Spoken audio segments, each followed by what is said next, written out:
باللہ من الشیطان الرجیم بسم اللہ الرحمن الرحیم یسألونک، وہ آپ صلی اللہ علیہ وآلہ وسلم سے پوچھتے ہیں، ماذا احل لہم، ان کے لیے حلال کیا ہے۔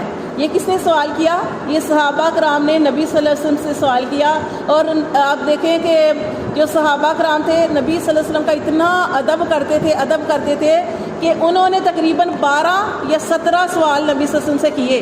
سوچیں اتنے پیارے پیارے صحابہ کرام، اور کسی نے نبی صلی اللہ علیہ وسلم سے سوال نہیں کیا، صرف 12 یا 17 سوال ہیں جو صحابہ کرام نے نبی صلی اللہ علیہ وسلم سے ڈرتے اور بڑے ادب کے ساتھ کیے۔ اور وہ سوال کیے کہ ان کو پتہ آ جائے کہ جیسے ہم نے حرام کی لسٹ پڑھی، اللہ نے فرمایا حرمت علیکم المیتۃ، کہ تمہارے اوپر حرام کیا گیا مردار، خون، خنزیر کا گوشت، یہ ابھی ہم نے پڑھا۔ تو جب یہ چیزیں سنی، اس کے بعد صحابہ کرام نے اللہ کے نبی سے سوال کیا کہ اللہ کے رسول ماذا